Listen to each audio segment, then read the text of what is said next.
Bonjour à tous, j'espère que vous allez tous très bien. Aujourd'hui on se retrouve pour l'analyse de la sixième ronde de la Bake-Up. Comme vous l'avez sûrement suivi, donc la Bake-Up c'est un tournoi organisé par Blitzstream en Blitz, enfin pas sur échiquier mais dans la vraie vie. On est tous rassemblés dans une salle à Paris, à l'eSpot de Paris pour jouer sur ordinateur des Blitz de 5 minutes plus 2 secondes par coup. Il y a 9 rondes, les 9 premiers se qualifient pour la phase finale, enfin pour les barrages au moins de la phase finale. Donc ça c'était mon objectif au début du tournoi. Pour l'instant je suis à 3,5 sur 5. J'ai battu un 1400 à la première ronde dans une partie assez compliquée. Vous verrez la finale dans un short que je sortirai sur YouTube et sur Instagram comme d'habitude.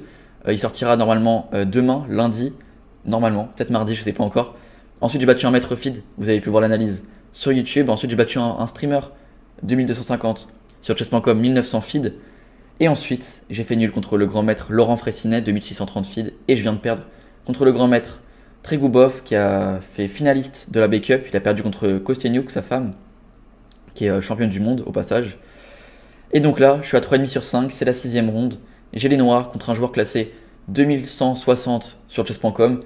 Il tourne vers 2200. J'ai pas d'infos sur le joueur. Je sais pas si. Enfin, je sais pas son classement feed, je sais pas son nom, je sais rien du tout.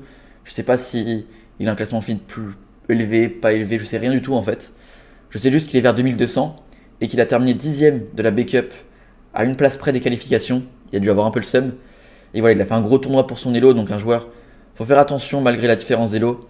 J'ai donc les noirs et on va analyser cette partie directement. Juste avant que je commence à l'analyser, n'hésitez pas à liker la vidéo, vous abonner si ce n'est pas encore fait et mettre un petit commentaire à la fin de la vidéo.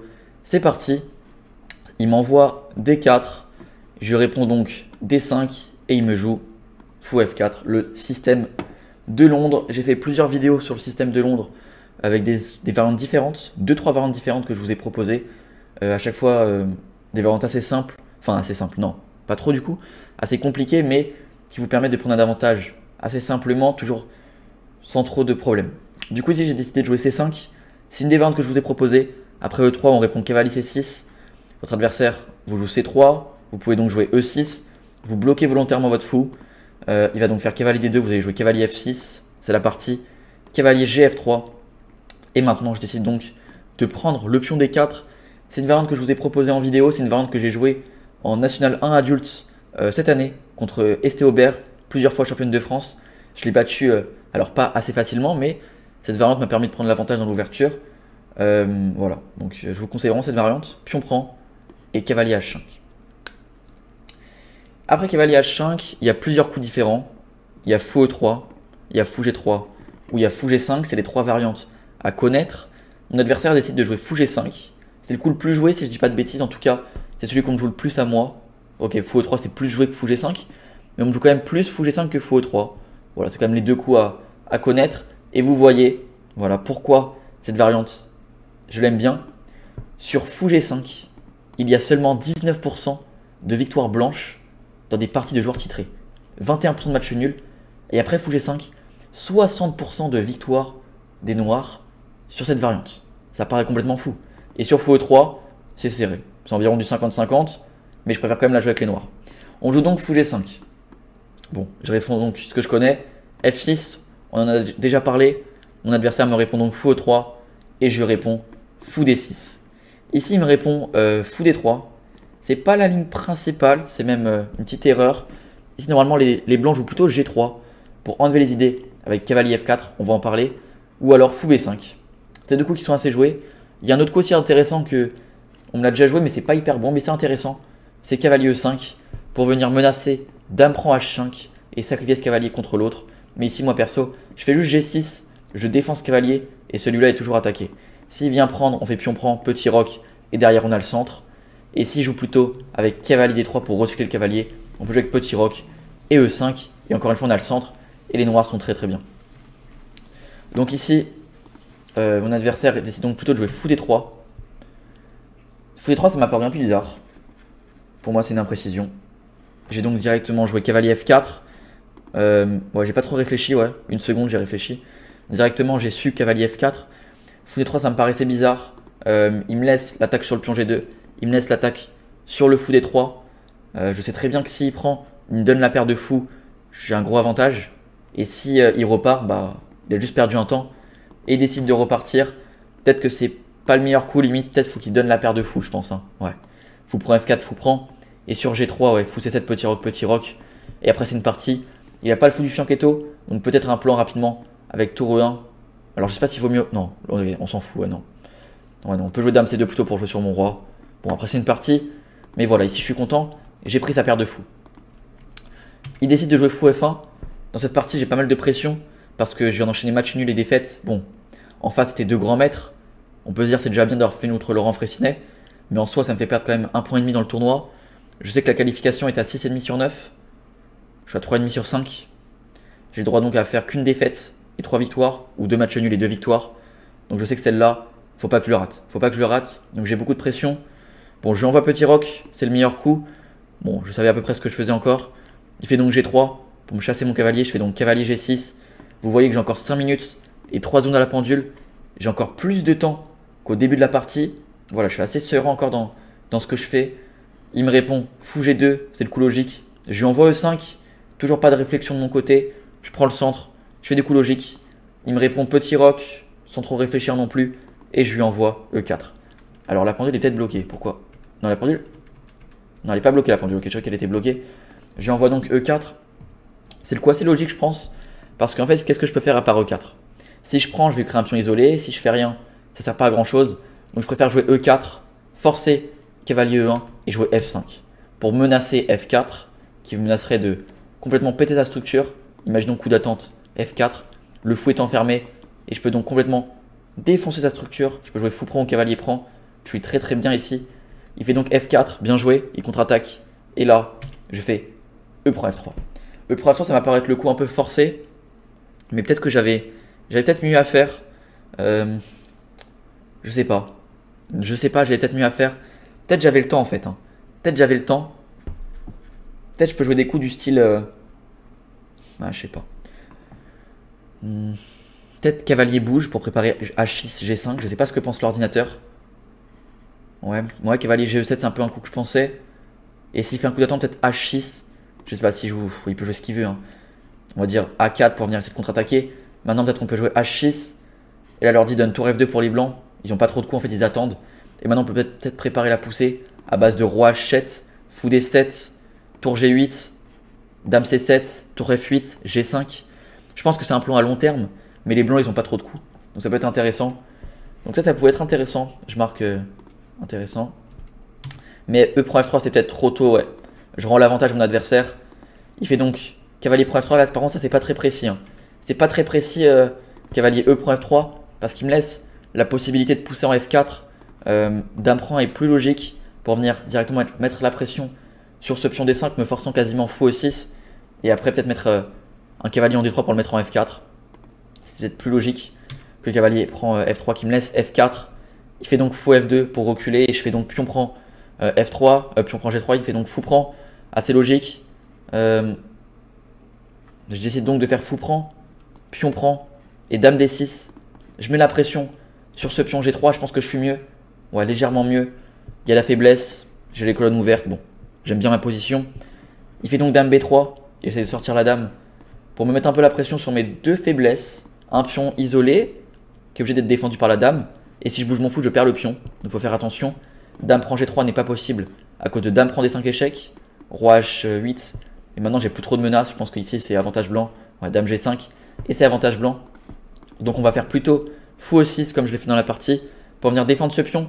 Parce que s'il vient me faire dame prend B7, il a une petite mauvaise surprise. Alors je fais de quelques tours. Peut-être plutôt de la tour A. Ouais, tour A B8 plutôt. En fait, l'idée, tour A B8, la dame n'a plus de cases à part A6. Et s'il fait dame A6, j'ai maintenant la très forte idée que j'avais vue dans la partie. C'est dame prend G3. Parce qu'en fait, il ne peut pas faire dame prend C6 à cause de cavalier F4 qui vient défendre le fou E6, menace ses maths. Et il n'y a pas tour F2 à cause de cavalier H3 cloué. S'il vient en F1, il y a mat. Et s'il vient en H1, j'ai juste à prendre, le faire revenir et repartir par exemple. Et j'ai plein de matériel en plus. Donc ça, c'est ce que j'avais calculé pendant la partie. Donc bien sûr, il est pas tombé dedans. Il fait pas dame prend B7. Mais il me joue le bon coup, il me joue cavalier G5. Bien joué. Il ouvre la diagonale de son fou et menace de faire cavalier prend E6. Je fais donc tour AD8. Peut-être que j'avais plus précis que tour AD8. J'avais peut-être la même idée. Dame prend G3 encore une fois. Et sur cavalier prend E6, j'ai dame E3. force, roi bouge. Et maintenant, oula non, ah, je vais pas reprendre. Maintenant on peut prendre ce cavalier. On peut prendre ce cavalier, mais je pense, ouais non, peut-être on prend la tour d'abord. Ah mais du coup il y a cavalier prend. Je sais pas ce qu'en pense l'ordi, dame prend G3, peut-être c'est mauvais. Ah non, ok, dame prend G3 c'est bon. Mais du coup c'est quoi la suite? Roi H1. Dame prend D2. Oh, dame prend D2 c'est avantage blanc. Ok, l'ordi veut prendre la perpète. Bon, la perpète c'est pas ce que je veux. Donc ouais, pas dame prend G3. Tour à D8, du coup ok. Coup logique, si dame prend G3 c'est pour faire nul. Il fait donc tour prend F8. Je fais donc cavalier prend pour défendre mon fou. Ici il me fait cavalier prend 6. Je recycle le cavalier, cavalier prend 6. Il me fait tour E1 pour peut-être menacer un jour des sacrifices avec des idées de fou prend D5. Pour l'instant ça marche pas trop, mais ça peut arriver. Je fais donc cavalier G5, j'active mon cavalier, il fait tour E3. Je fais B6, je défends mon pion B7 parce qu'il va commencer peut-être à être prenable. Pour l'instant il peut toujours pas. S'il prend, il se prend toujours ça. Et dame prend G3, toujours avec les mêmes idées. Peut-être que là ça marche. Je pense que ça marche toujours. Ici, s'il prend maintenant, dame prend. Voilà, ça marche toujours aussi. Ok, ouais, ça marche toujours. Et là, je fais B6 du coup pour enlever la menace qui allait peut-être marcher un jour. Il me fait donc cavalier F1. Il veut défendre son pion pour pouvoir bouger sa tour. Bon, pas de problème. Je fais donc H5. J'essaie de venir embêter la structure de pion de mon adversaire. Il fait donc dame D1. Je fais G6 pour défendre. Il fait dame E2. Je fais dame F6. J'essaie un peu d'activer mes pièces. Sur la colonne F, il fait tour E8. Force l'échange. Sur tour prend, il y a dame prend. J'aime pas trop. Avec des idées peut-être. Enfin, ouais, non, sur ça, il y a peut-être même des fous prend 6 intermédiaires. Non, peut-être pas. Il y a peut-être cavalier E6. Bon, en tout cas, sur tour prend, il peut faire dame prend. Roi bouge, fou prend D5, je suis pas bien. Donc je fais plutôt roi G7. Prise, dame prend. Et là, cavalier E3. Force, cavalier E7 pour défendre. J'ai pas une mauvaise position. On a l'impression que je suis un peu resserré. Mais en soi, il a une belle faiblesse en G3. Et je pense que je vais vite pouvoir m'activer. Il fait donc cavalier prend D5. Avec comme idée sur cavalier prend de venir faire dame E5 et dame prend G5. J'ai un pion de moins. Mais en soi, c'est pas hyper grave. Parce que si je peux activer mes pièces, je fais dame E7 pour essayer de rentrer dans son camp. Il fait donc dame E5 pour me proposer l'échange. Mais ouais, j'ai un pion de moins, mais je suis pas sûr d'être. Ouais, voilà, c'est ça, ouais.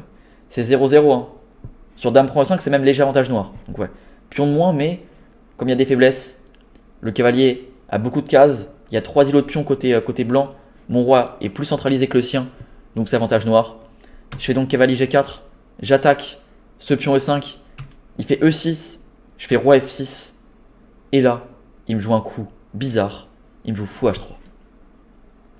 Pour moi, c'est une erreur. Comme vous le voyez au niveau du temps, ça commence à être un peu tendu niveau temps. J'en ai pas trop parlé depuis le début de la partie. Mais ça commence à être tendu. 24 secondes. Il y a 2 secondes d'incrément à chaque coup. Mais ça commence à être chaud. Roi F6 et là il me joue fou H3. Alors je m'attendais plutôt à fou E4. Comme ça moi sur roi prend E6, il a fou prend G6. J'avais prévu cavalier E5. Et peut-être maintenant un petit fou D5. Je sais pas comment ça peut continuer. Peut-être je peux faire G5, roi G2. Mais ouais, ici c'est compliqué à avancer parce que j'ai quand même un pion de moins. Je sais pas ce que donne l'ordi. Ouais, c'est 0-0. C'est quand même 0-0. Mais c'est peut-être quand même moi qui joue pour gagner. À base de cavalier G6, cavalier F8 pour récupérer ce pion. Mais c'est quand même très très chaud. Et là il me fait l'erreur. Fou H3. J'ai pas tellement compris. Je fais donc cavalier E3. Je vais essayer de chercher les pions. Il fait B3. Je fais cavalier D1. Force C4. Cavalier C3. Attaque le pion. Il peut plus le défendre. Parce que s'il fait par exemple, je sais pas, A3. Sur A3, j'ai déjà par exemple cavalier B1. A4. Cavalier D2. Gagne un pion. Et s'il fait A4 direct, je crois que j'ai des coups. Ouais, j'ai cavalier E2. Roi F2. Et. Ah non, oui, et cavalier D4. Attaque ce pion. Force pion pousse. Et cavalier prend E6. Cette finale là, elle est égale. Ok, j'ai raté quelque chose. Je pensais qu'elle était gagnante. J'ai plus précis. Il se passe quoi sur A4? Cavalier E4. Ah oui, cavalier E4, oui, c'est encore mieux. Parce que du coup là, sur roi G2, maintenant j'ai A5. Et je viens fixer le pion. Et je peux jouer cavalier C5, cavalier prend B3. Et après, il y a tout qui tombe. Toute la structure de pion qui tombe. Ok, ouais, c'est plus précis. Bon, il fait ici sur cavalier.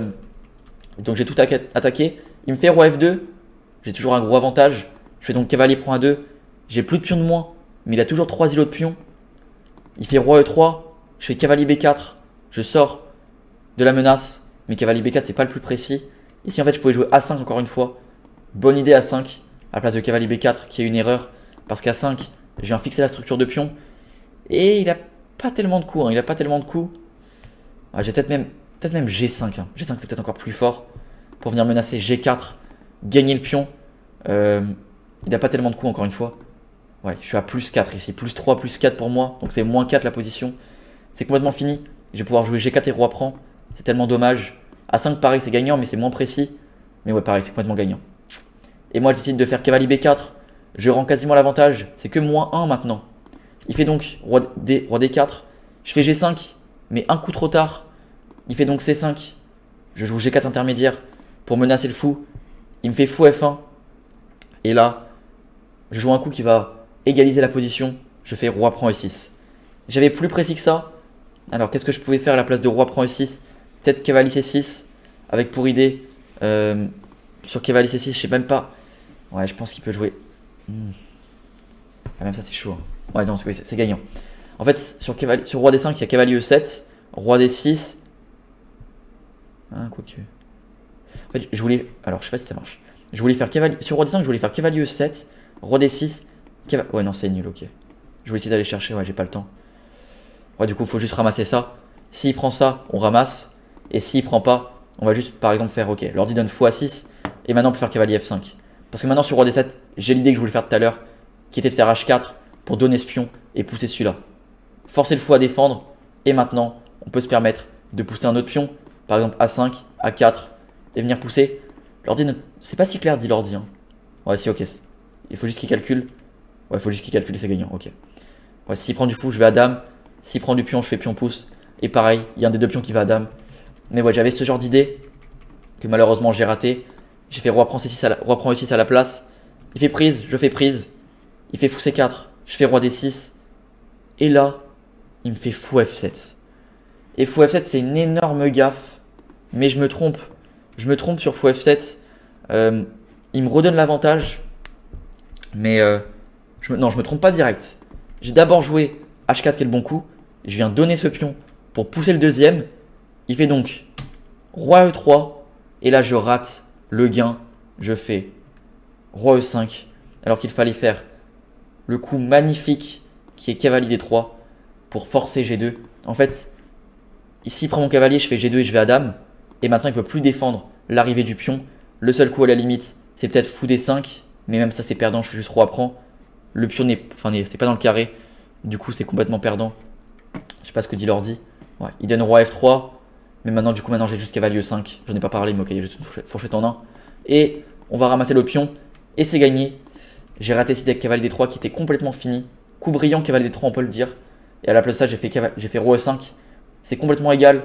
Mon adversaire réagit avec roi F3. Bon, ici, j'ai fait des gaffes, mais malheureusement, on n'avait plus de temps tous les deux. C'était compliqué pour avancer. Et maintenant, c'est complètement nul. J'ai juste à rester avec mon roi ici. Et on fait match nul. Enfin, ici, je pouvais même faire cavalier prend. Hein. Fou prend et roi prend. Bon, j'ai juste attendu parce que c'était match nul, quoi. Ok. C'est dommage. On va faire le bilan de partie pour voir un peu ce qu'a pensé l'ordi de ma partie. Je pense que c'est pas non plus hyper dégueu. Je dois être à 90 minimum. Ouais, 91. Ok, 91. Ouais, dommage. Dommage. On voit une partie qui a été légèrement mieux pour moi dans l'ouverture, puis légèrement mieux pour lui dans le début de milieu de jeu, puis égal. Puis j'ai eu un énorme avantage en finale sur une dizaine de coups, mais j'ai pas réussi à convertir. C'est vraiment dommage. C'est vraiment dommage. L'ouverture, je l'ai bien maîtrisé. Une variante que je maîtrise bien. Ouais, je l'ai vraiment bien maîtrisé. Hein. Franchement, jusqu'à qu'il aime pas trop mon E5. Il voulait que je joue quoi? Il voulait que je joue F5. Ok, il voulait directement jouer F4. Mais moi, j'ai un pion arriéré, j'aime pas trop. Donc fou G5 peut-être, ouais. Et maintenant, dame C7. Ok. Ouais, ok. Sur C4, on joue H6. Ok. Ouais, je suis très très bien. Ouais, l'idée avec F5 intéressante. J'en ai pas parlé, c'est vrai que c'est intéressant. E5, moi j'ai joué F5 après. Il m'a empêché, donc j'ai joué prise. Ouais, du coup on a dit qu'il fallait plutôt préparer la pousse en G5. Je pousse. Là j'ai une bonne position. Hein. J'ai une bonne position. Ici, ouais, tour à D8, pas hyper précis. Il voulait que je fasse nul l'ordinateur. Mais du coup, si on veut jouer pour gagner, c'est le meilleur coup. Et après, c'est une position légèrement mieux pour lui, mais c'est surtout égal, quoi. C'est surtout égal. C'est genre plus 0,50. Cavalier prend D5, très bien joué. Pour forcer l'échange et rentrer dans une finale avec un pion de plus. Même si cette finale-là, elle est égale, voire mieux pour moi. Fou H3, erreur. Il me laisse donc venir chercher ses pions. Derrière, je rate l'idée avec G5, G4. Je la fais un peu trop tard. C'est toujours mieux, mais là j'ai rendu l'avantage. Mais il me relaisse une chance avec fou F7. Je trouve l'idée avec H4, je trouve l'idée avec G3, mais je rate cavalier D3. Très fort coup cavalier D3, c'est juste monstrueux. À la place de ça, je fais Roi E5 et je finis par faire match nul. Une énorme partie. L'ordinateur nous évalue à 2800 environ. Ouais, grosse partie. Hein. C'est une belle partie mon adversaire. Quand il fait une très belle partie non ouverture, il connaissait pas trop, il m'a donné l'avantage. Derrière, il a jeu précis, il a trouvé les bons coups, il a trouvé la belle tactique pour entrer dans une finale avec un pion de plus. Il a réussi à tenir. J'ai pas trouvé les 2-3 bons coups quand fallait les trouver. Et ça finit par faire match nul. C'est dommage. Je suis donc à 4 points sur 6. J'analyserai pas les 3 dernières parties parce qu'elles sont pas du tout intéressantes en fait, tout simplement. Prochaine ronde, je joue contre César Texier. Pour ceux qui connaissent, qui ont suivi un peu la backup, c'est un 1700 qui allait en quart de finale. Il a fait une perf, il a battu plusieurs grands maîtres. Bon, il est monstrueux en blitz. J'ai donc perdu. Je me suis retrouvé à 4 sur 7. Ensuite, j'ai battu un 1600. Je me suis retrouvé à 5 sur 8. Mais le tournoi était déjà terminé. La dernière ronde, je jouais Tansaya qui peut se qualifier lui. Moi, je peux plus me qualifier. J'ai blitzé. Enfin, j'ai blitzé. C'est un blitz. Mais j'ai joué. Enfin, j'étais trop énervé pour me concentrer. La partie, je l'ai donné quoi. Enfin, je l'ai donné. Il a quand même fait une belle partie, mais ouais, c'est n'importe quoi. Et du coup, j'ai pas réussi à me qualifier pour la phase finale. Je suis quand même content de mon tournoi. J'ai quand même réussi à faire une contre Laurent Fraissinet. J'ai battu un maître feed à la deuxième ronde. Bon, ça va, c'était quand même plutôt propre, plutôt satisfait. Maintenant, on focus pour le prochain tournoi, un vrai tournoi, la Plagne, un tournoi que j'analyserai sur ma chaîne YouTube. Donc, c'est du 8 au 15 juillet. Je sortirai les analyses à partir de deuxième partie du mois de juillet jusqu'à la première partie du mois de juin, dans cette période-là. Ces parties seront analysées avec un joueur titré à chaque partie. Donc si vous connaissez des joueurs titrés qui sont chauds pour analyser avec moi une partie à chaque fois, n'hésitez pas à me le dire en commentaire, me contacter sur les réseaux sociaux. J'ai déjà quelques joueurs titrés avec moi qui m'ont dit qu'ils étaient chauds. Il y a des maîtres, il y a des grands maîtres, il y a des maîtres feed. Il y aura sûrement un des meilleurs joueurs français qui sera avec moi. Il faut encore que je joue avec lui. Mais en tout cas, voilà. En tout cas, j'espère que cette analyse de la backup vous auront plu. Si vous n'hésitez pas à liker la vidéo, vous abonner à la chaîne YouTube en cliquant sur s'abonner et en commentant la vidéo. Et moi, je vous dis à bientôt. Ciao.